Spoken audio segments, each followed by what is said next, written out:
이런 예를 들었습니다. 어떤 아주 평생 동안 남편 없이 혼자서 딸을 아주 잘 키운 권사님이 있으셨어요. 이 권사님은 의지할 바가 없으니까 오직 이제 이 하나님을 믿고 하나님께 모든 소망을 두고 이 딸을 위해 기도하면서 이렇게 살으신 거예요. 과연 이 딸은 아주 잘 자랐습니다. 정말 공부도 열심히 하고요. 원래 아주 노력하는 엘리트 체질이 있어서 결국은 아주 유명한 대학의 교수도 된 겁니다. 자, 그런데 딱 하나 이 권사님 마음에 큰 근심이 있는데요. 이 딸이 신앙이 없는 거예요. 딸이 어린 시절에 엄마 따라 교회 다녔지만 머리 좀 커지니까는 교회 너무 막 안 좋은 게 많잖아요. 그러니까 교회를 안 오는 거예요. 자, 그리고 이제 나이가 들었어요. 어머니가 이제 나이가 많이 들어서 생일을 맞았어요. 그 딸이 엄마한테 엄마 정말 나를 키운다고 그동안 많이 애쓰셨는데 엄마 소원이 뭐냐? 이번 생일에 엄마 진짜 원하는 거 선물로 해주겠다. 그러니까 이 엄마가 말을 해요. 나의 소원은 너가 나와 함께 딱 한 번만이라도 교회 가서 예배를 드리는 거다. 이렇게 말을 한 거예요. 그래서 이제 이 교수 딸이 이제 그날 교회를 간 겁니다. 그래서 엄마 옆에 앉아서 예배를 드리는데요. 그날따라 유난히 아이들이 떠드는 거예요. 유난히 정말 좀 예의가 있어야 되는데, 쉽게 말하면 가정교육이 돼야 되는데 그냥 애들이 예배 시간에 뛰어다니고 떠들고 막, 그리고 사람들의 옷차림도 너무 함부로 하고 마음에 안 드는 거예요. 그날따라 찬양을 하는데 반주자가 얼마나 버벅거리는지, 정말로 이 교수가 얼마나 좋은 그 피아노 많이 들었겠습니까? 진짜 이거 너무 아니다 막 이러는 거예요. 그날따라 목사님이 설교하신데 목사님 또 버벅거리시네. 목사님 또 말을 더듬더듬하고 틀리고 막 그러는 거예요. 아, 진짜 너무 아닌 거예요. 그래서 예배 끝나고 딸이 이제 집에 가자고 그랬어요. 이제 나 예배 드렸으니까 가자. 그러니까 엄마가 하는 말이 내 그 소원에는 오후 예배 드리는 것까지 포함이 돼 있는 거야. 오늘 하루 온전히 예배 드려야지. 그래서 교회에서 점심 먹고 옆에 앉아 있었던 거예요, 또. 근데 그날따라 점심시간에 보통 헌금 정리하잖아요. 아니, 저 사무실에서 중직자들이 재정 보면서 막 다투기 시작하는 거예요. 그날따라. 그러니까 막 그 사무실에서 중직자들이 돈 가지고 다투는 소리가 밖에까지 다 들리네. 더 이상 참을 수가 없다. 수준이 안 맞아서. 엄마, 당장 여기서 나가자. 벗어나자. 근데 어머니가 권사님이 딸한테 한마디를 했어요. 그 한마디를 하니까 이 딸이 아무 말 없이 오후 예배 함께 드리고 그 다음 주에도 또 그 다음 주에도 함께 예배를 계속 드렸어요. 자, 이 어머니가 대체 딸한테 무슨 말을 했냐? 이렇게 말했습니다. 나는 40년 동안 교회를 다니면서 오직 하나님밖에 안 보였는데 너는 오늘 하루 예배 드리면서 참 많은 것을 보고 듣는구나. 이렇게 말했어요.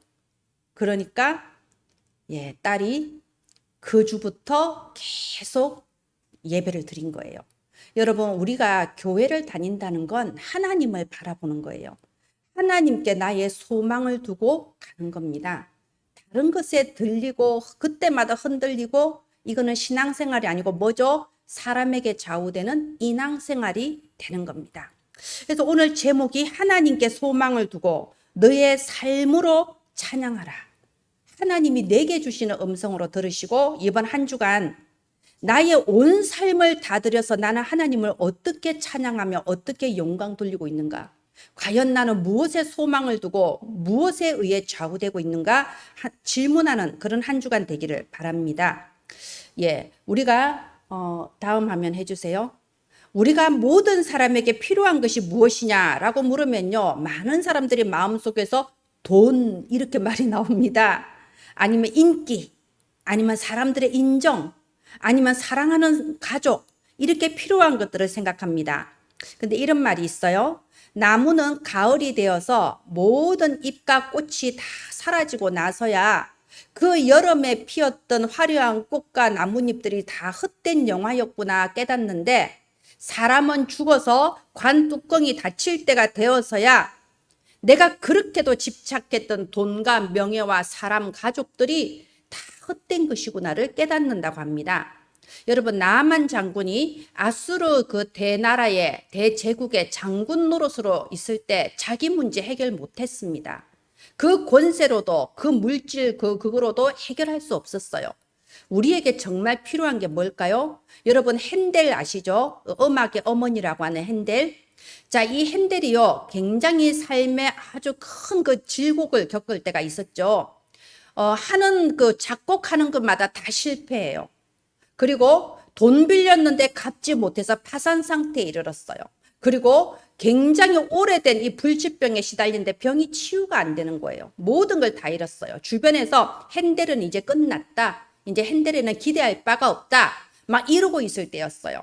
그런데 모든 것을 다 잃어버렸을 때, 더 이상 소망 둘 데가 없을 때 핸델이 진짜로 하나님 앞에 무릎 꿇은 거예요. 나아만 장군처럼 진짜 모든 거 내려놓고 하나님께 무릎 꿇었는데, 이렇게 기도하면서 찬양을 시작할 때 하나님이 그 하늘에서부터 내려오는 그 힘으로 찬양을 하게 하실 때 나온 곡이 우리가 아는 그 할렐루야라는 어마어마한 그 오라토리오가 탄생이 된 겁니다. 여러분, 이런 대오라토리오를 한번 작곡하려면요, 짧아도 몇 개월, 길면 몇 년씩 걸려요. 이게 보통 작업이 아니거든요. 몇 시간에 걸쳐서 공연을 하는 거 아닙니까? 그런데 핸델은요, 단 얼마 만에? 단 23일 만에 정말 하나님께 기도하면서 이 어마어마한 대곡, 지금까지도 그 극장에서 공연할 때는 모든 전 세계 사람들이 다 이렇게 참석하는 그런 대곡을 단 23일 만에 핸델은 작곡했습니다. 이게 뭐죠? 하나님의 은혜라는 거예요. 하나님의 능력이라는 거예요. 절대 우리 힘으로, 내 능력으로 해결할 수 없는 거, 하나님의 은혜가 임하면 여러분 단번에 해결돼요. 그래서 모든 사람에게 뭐가 필요하다고요? 하나님의 은혜가 필요한 겁니다. 사람은 동물하고 다릅니다. 그래서 우리는 이 시간에도 예배 드리는 거예요. 자, 보세요.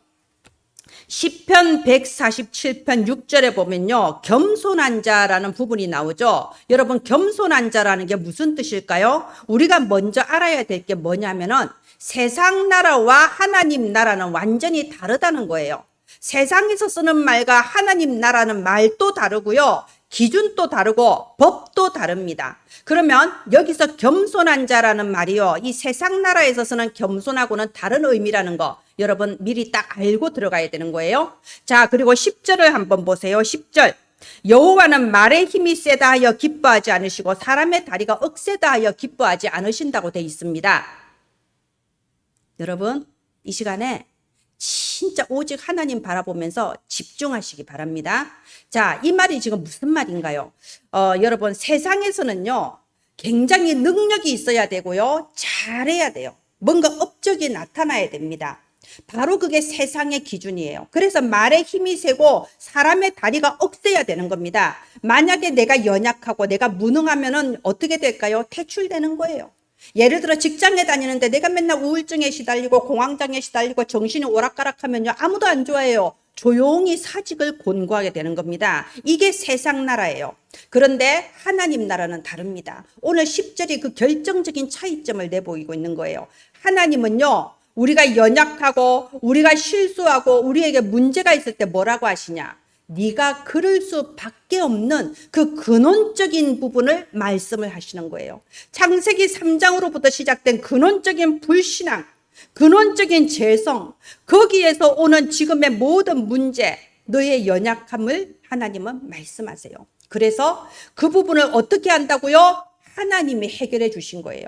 그리스도를 이 땅에 보내셨습니다. 예수는 그리스도, 주는 그리스도시요 살아계신 하나님의 아들이십니다. 그래서 이 그리스도를 우리에게 보내시고 그리스도께서 다 담당하셨다. 너를 깨끗하게 씻기셨다. 너는 그리스도 안에서 거듭난 사람이다. 이 복음을 우리에게 주신 거예요. 여러분, 모든 사람은 하나님의 은혜가 필요합니다. 이 은혜가 뭔가요? 바로 복음이에요. 예수가 그리스도, 모든 문제 끝.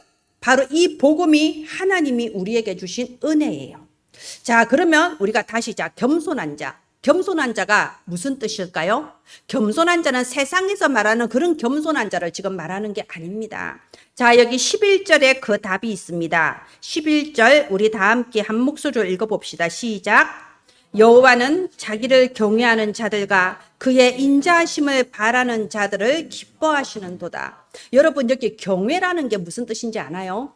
경외라는 건요, 굉장히 존경하면서 두려워하는 걸 말하는 겁니다. 여러분, 하나님은 사랑하죠. 하나님 사랑합니다. 감사합니다. 그런데 신앙이 성장을 하면요, 하나님을 두려워할 줄을 알아야 됩니다.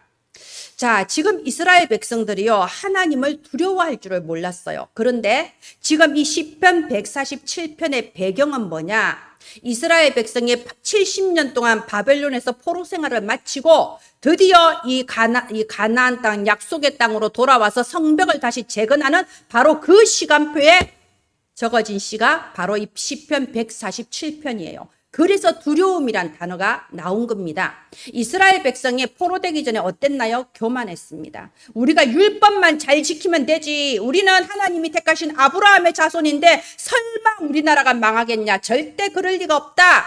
그래서 이사야 선지자가 끝없이 너희들은 하나님께로 돌아와라. 다시 그 어린 양 언약 붙잡아라 해도 그걸 귀담아 듣지 않고 이사야를 오히려 처형시켜 버렸잖아요. 우리가 뭘 잘못해서, 우리가 하나님 자녀인데, 우리가 아브라함의 백성인데, 그렇죠? 그러다가 완전히 나라가 망하고 성전이 불타고 황폐하게 돼버리고 전혀 꿈에도 생각지 못했던 바벨론으로 포로되어 끌려가서 70년이나 포로 생활을 한 거예요. 그러면서 나온 단어가 뭐냐? 경외라는 단어가 나온 겁니다. 여러분, 이 부분은요, 느헤미야서 1장에 아주 잘 나와 있어요. 우리가 느헤미야서 1장을 한번 읽어보셔야 됩니다. 성경은 여러분 창세기부터 계시록까지 한 두세 번 읽어보셔야 돼요. 근데 다 읽어보셔야지 우리가 이렇게 유 목사님 메시지를 들을 때 한 방향으로 편향되게 듣지 않아요. 내가 스스로 성경을 모르고 내가 신앙이 잘 확립이 안 된 사람은요, 어떤 메시지를 들어도 내 입장대로 판단을 해요. 그러니까 자꾸 이상한 방향으로 꼬아서 들어요. 느헤미야서 1장에 보면 이런 부분이 있습니다. 느헤미야가 이제 그 바사 제국의 대관원, 왕의 비서실장, 지금 그런 사람이거든요. 이 사람이 1장에 보면요, 애통하게 기도해요. 하나님, 우리가 이렇게 망하고 이곳에 포로로 끌려와 있는 것은 우리 조상들의 죄 때문입니다. 여러분, 복음 누린다 하니까 죄라는 게 뭔지도 몰라버리면 안 돼요. 느헤미야가 그렇게 기도한 게 우리 조상의 죄 때문입니다. 오로지 우리가 하나님 앞에 악을 행하여서 우리가 지금 이 자리에 와 있습니다. 정말로 눈물로서 애통하면서 느헤미야 선지자가 기도합니다. 그랬을 때 하나님이 응답하셔서 약 72년 만에 다시 가나안 땅으로 돌아오게 귀환하게 하신 거예요. 그럴 때 지어진 시가 바로 이 시편 147편입니다.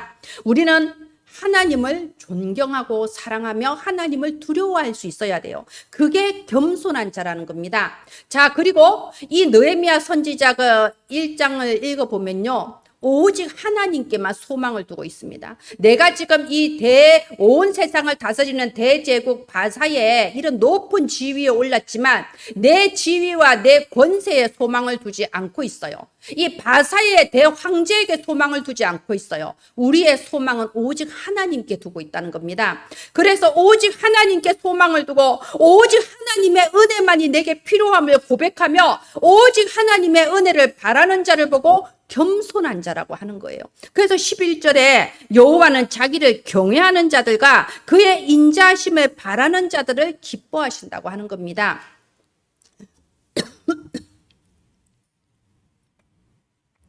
여러분, 그러면 악인은 어떤 사람일까요?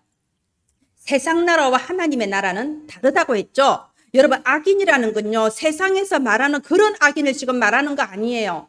여기 성경에서 말하는 악인은 나는 하나님의 은혜가 없어도 된다고 하는 사람이 악인인 거예요. 나는 굳이 하나님의 은혜가 아니라도 나는 충분히 잘하니까. 여러분, 예수님이 33년 동안 공생애 하면서 예수님이 유일하게 질책하고 징계하고 강한 의도로 비난한 사람들이 누굽니까? 바리새인이에요.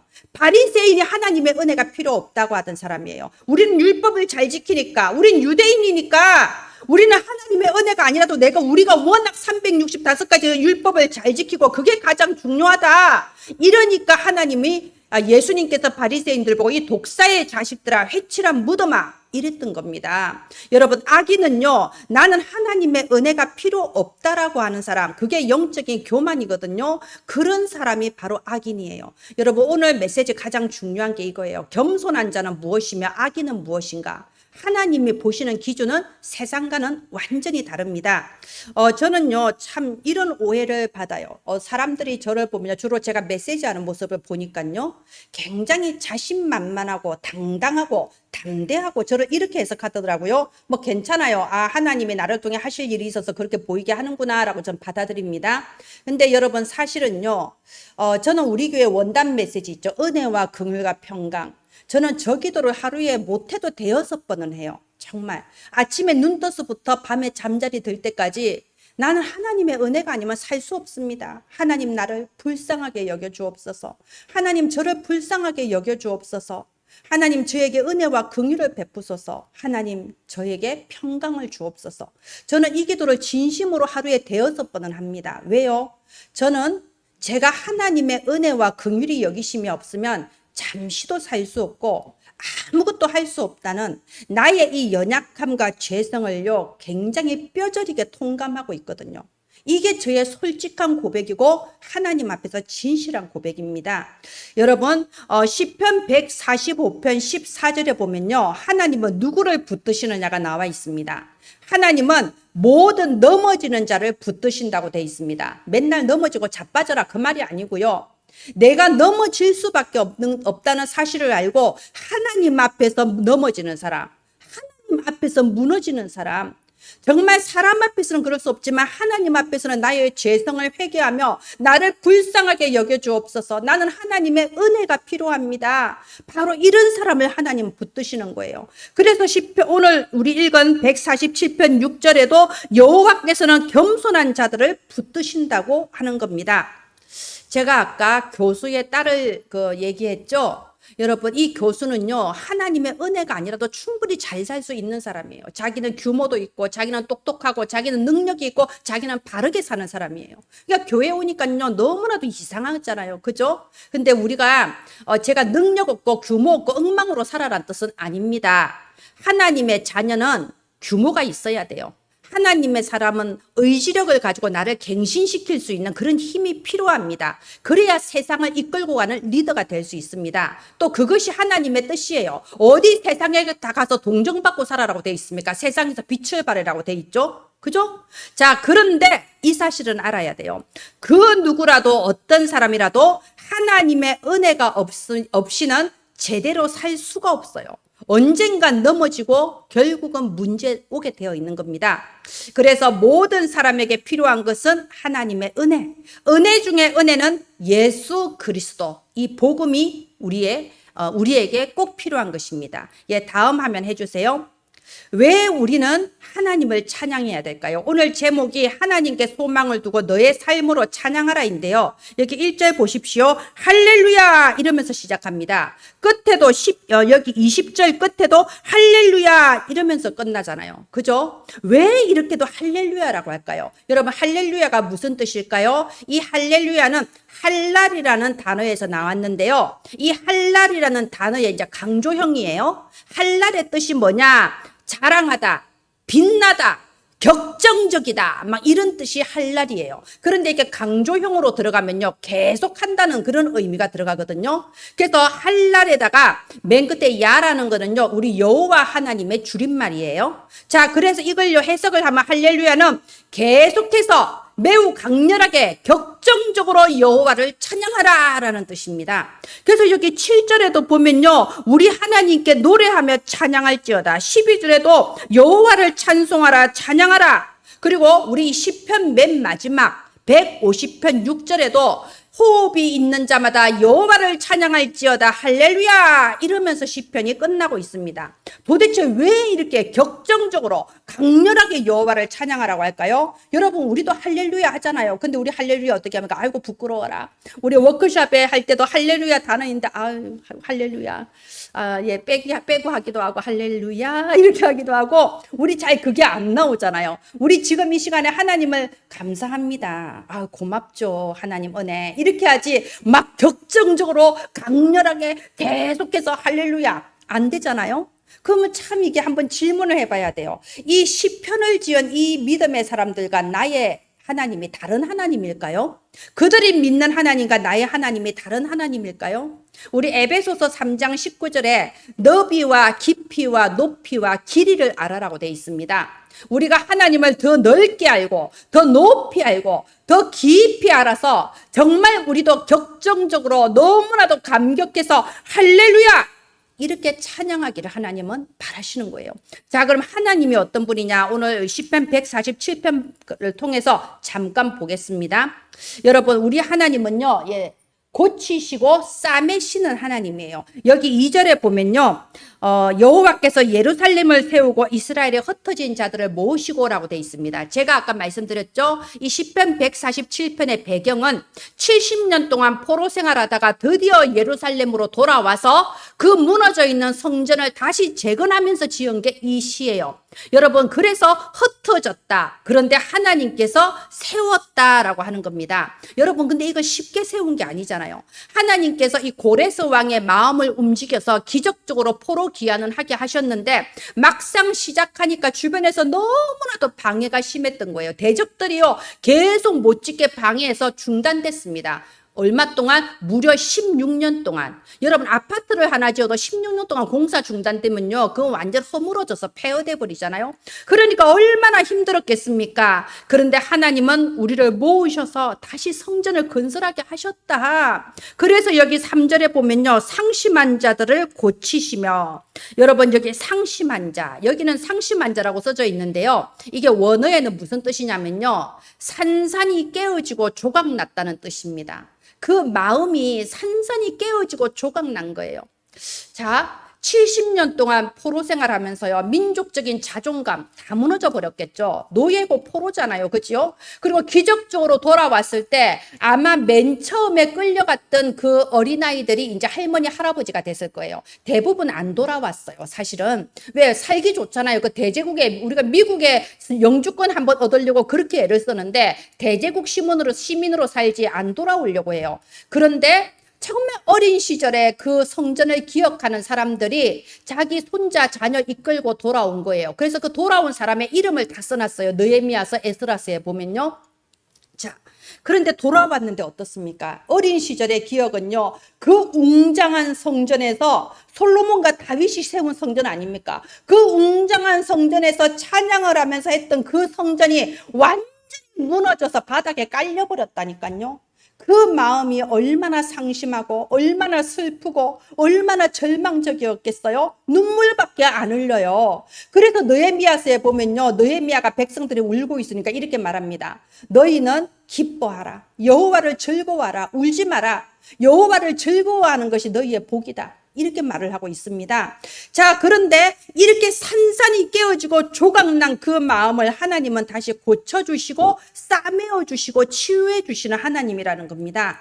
여러분, 우리도 때로는 내 인생이 깨어지고 조각났다, 정말 끝났다, 이렇게 느껴질 수가 있어요. 그런데 여러분, 여기에 하나님의 은혜만 임한다면, 내가 예수가 그리스도 이 언약이 붙잡아질 수만 있다면 하나님은 우리를 치유해 주시고 싸매어 주시고 고쳐 주시는 하나님이십니다. 자, 여기 4절에 보면요, 4절에 다 이름대로 부르신다라고 되어 있습니다. 여기는 이름대로 부른다라고 되어 있는데요, 원어에 보면요, 이름을 짓는다라는 의미도 있어요. 말하자면 하나님께서는요, 우리 한 사람 한 사람을 개별적으로 창조하시고 개별적으로 부르신 거예요. 우리 하나님께서는 우리 하나님 백성들을 구원하실 때 한 무더기로 구원하시는 것이 아니고 한 사람 한 사람 창조하시고 이름을 지으셔서 그 이름대로 특별하게 부르시는 거예요. 하나님 자녀와 우리의 관계는 굉장히 개인적이고 특별한 관계입니다. 여기 9절에 보면요, 까마귀 새끼 나와요. 아니, 하고 많은 짐승 중에 왜 하필 까마귀 새끼일까요? 여러분, 유대인들은요, 이 까마귀에 대해서 어떻게 생각하고 있었냐? 까마귀는 새끼를 낳고 나면 그냥 버리고 가버리는 새로 다 생각하고 있었어요. 근데 여기서 까마귀 새끼에게도 먹을 것을 주신다, 이 말은요, 남들에게 다 버림받고 아무도 관심 갖지 않는 그런 하찮은 존재조차도 하나님은 보호하시고 먹이시고 지키시는 하나님이다, 지금 그 뜻이에요.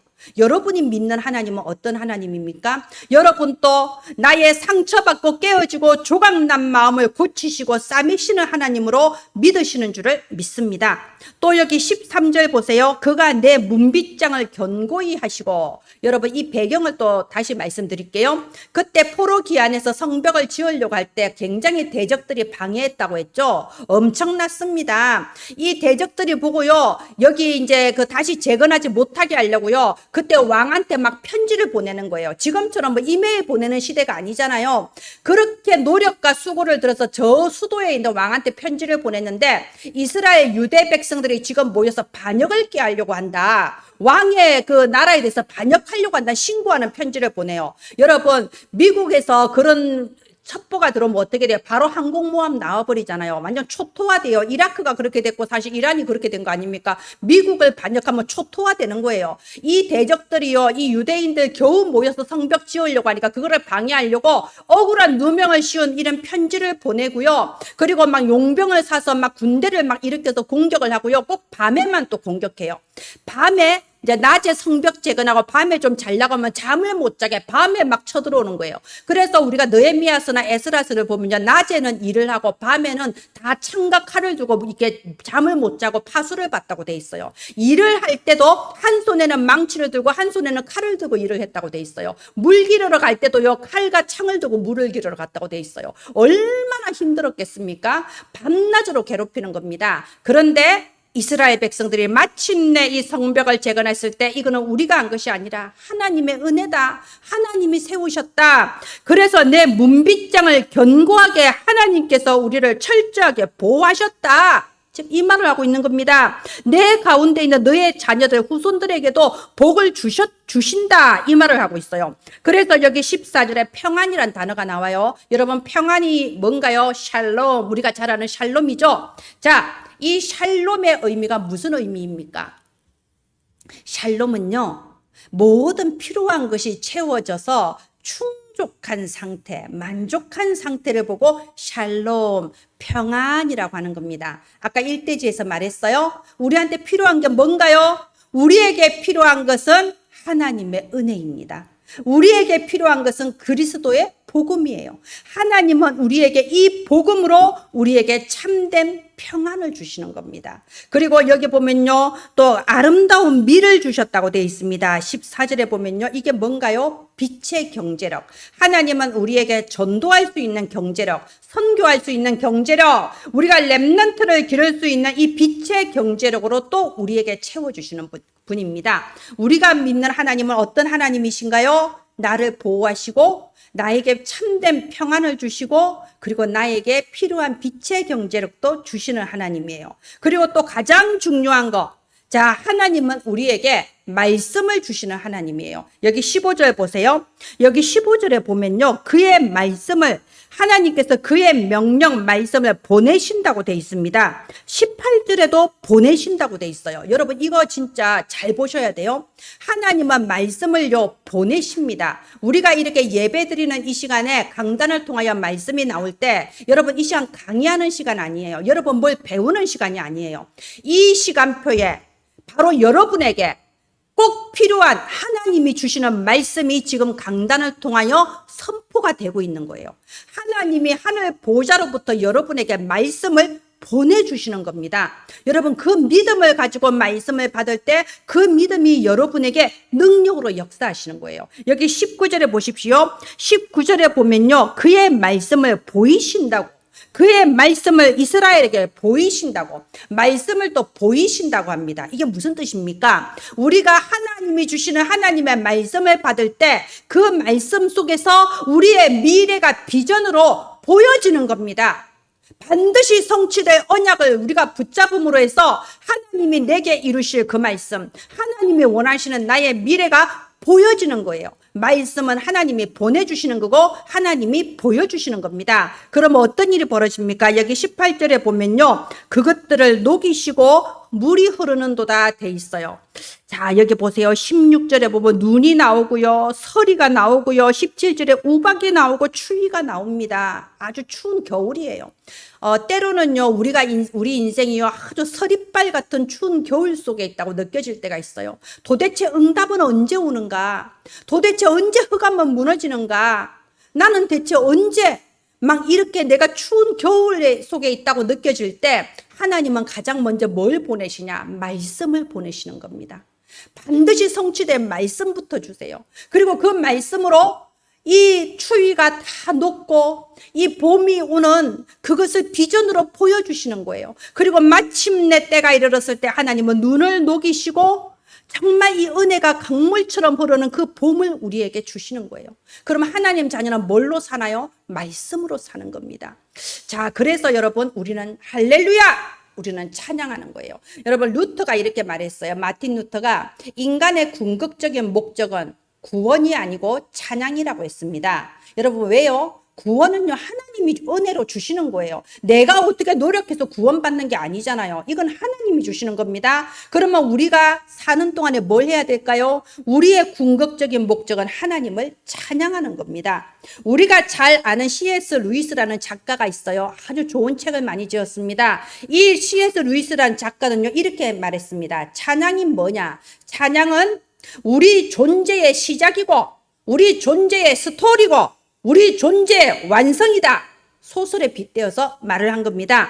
다시 마지막으로 질문하겠습니다. 여러분이 믿는 하나님은 어떤 하나님인가요? 이 시편 147절을 지은 이 사람들의 믿는 하나님과 우리가 믿는 하나님은 다른 하나님이 아닙니다. 우리가 믿는 하나님은 어떤 하나님입니까? 다시 원단. 하나님은 우리에게 은혜를 베푸시고 우리를 불쌍하게 여기시며 우리에게 평강을 베푸시는 하나님이에요. 그러니까 이번 주에 우리 결단하는 겁니다. 나는 오직 하나님께 소망을 두고 나의 전 삶을 들어서 내 삶으로 찬양하겠다. 결단하시기 바랍니다. 예, 다음 화면 해주세요. 자, 우리가 하나님께 어떻게 찬양해야 될까요? 삶으로 드리는 찬양이라고 했습니다. 우리가 로마서 12장 1절을 보면요. 이렇게 나와 있습니다. 너희 몸을 하나님이 기뻐하시는 거룩한 산 제물로 드리라. 이것이 너희가 드릴 영적 예배니라. 여러분 이 시간에 앉아 있는 것도 물론 예배죠. 그런데 내 몸만 와서 앉아 있는 건요 갑옷 입은 나만 장군하고 똑같습니다. 하나님은 우리에게 영적 예배를 말하고 있습니다. 그 영적 예배가 뭐라고요? 너희 몸을 거룩한 산 제물로 드려라. 여러분 몸이라는 건 뭘 말하냐? 나의 평소의 삶을 말하는 거예요.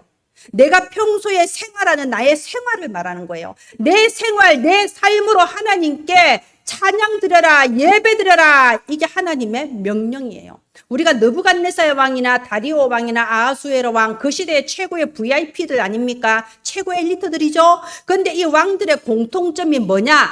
이들은요 하나님의 은혜를 딱 체험을 했을 때요 바로 전국에 이게 전국에 조서를 붙였어요. 말하자면 이런 다니엘, 새청년, 에스더를 통해서 하나님의 능력을 딱 체험했을 때 바로 즉시 전국에다가 그 바벨론 제국, 바사 제국 전체에다가 이 공지를 다 내렸어요. 이 하나님을 찬양해라. 여호와만이 유일하신 하나님이다. 말하자면 엘리트일수록 VIP일수록 은혜 받으면 바로 삶에 적용이 된다는 겁니다. 그래서 우리는요 우리의 입으로도 물론 찬양하지만 우리의 삶으로 어떻게 찬양하냐? 우리의 기도로서, 우리의 전도로서, 기도와 전도로 우리는 하나님께 찬양을 올려드리는 거예요. 아까도 말씀드렸죠. 하나님은 어떤 사람을 붙드시는가? 시편 147편 6절에 겸손한 자를 붙드신다고 되어 있습니다. 모든 넘어지는 자를 붙드신다고 되어 있습니다. 마태복음 11장 28절에는 모든 짐을 맡기는 자를 하나님은 붙들어 주신다고 되어 있어요. 우리가 나는 정말 하나님의 은혜가 필요합니다. 나는 세상의 그 무엇보다 하나님이 내게 은혜 베푸시고 내게 능력으로 역사해 주셔야 됩니다. 나의 모든 짐을 하나님께 맡깁니다. 그 마음으로 기도하는 것이 하나님께 영광 올려드리는 겁니다. 특별히 하나님은 어떤 기도를 기뻐하시냐? 성도들이 원내서 돼서 기도하기를 기뻐하세요. 그래서 보십시오. 사무엘 선지자가 뭐라고 했습니까? 미스바로 다 모여라고 했습니다. 아니 각자 기도해도 될 건데 그렇게 안 했어요. 모여라. 모였을 때 하나님의 능력이 임한 겁니다. 우리 여리고성이 어떻게 무너졌나요? 단 일주일, 단 7일 동안 모든 백성들이 한 마음으로 원내스가 돼서 입을 다물고 그 말씀에 순종했을 때 그 난공불락의 여리고가 무너졌지 않습니까?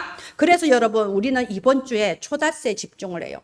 사실은 매일 해야 돼요. 그런데 제가 5일 동안만, 매월 1일부터 5일 동안만 잠깐 모든 거 내려놓고 마음을 모으자는 겁니다. 한 마음으로 기도하자는 거예요. 하나님께서 이 시대 하고자 하시는 그 일에 우리 은혜나무 교회와 내 개인의 인생이 어떻게 어떤 자리, 어떤 역할을 가지고 있는가, 그걸 놓고 한 마음으로 모아서 기도하자. 이래서 우리는 초다새에 집중합니다. 그리고 전도하는 것이 최고의 찬양이에요. 제가 아까 서론에 그 핸델 얘기를 했죠. 이렇게 핸델이 단 23일 만에 대오라토리오를 작곡해서 공연을 할 때요, 이제 야, 핸델이 드디어 살아났다, 와, 보러 가자 하면서 다 왔는데, 이제 그때는 그런 큰 이제 곡을 이제 공연을 하면요, 왕이 와요. 영국의 조지 2세가 딱 참석을 했어요. 많은 귀족들을 데리고요. 자, 이렇게 다 참석을 했을 때 정말로 성령이 역사하시거든요. 하나님이 짓게 하셨잖아요. 여러분 들어보셨어요? 저는 이게 핸델의 그 할렐루야에 들어있는 곡 중에 그 몇 개는요, 따로 다운받아서 제가 자주 들어요. 왜냐면 그 곡만 들어도 제가 막 마음이 뭉클뭉클해요.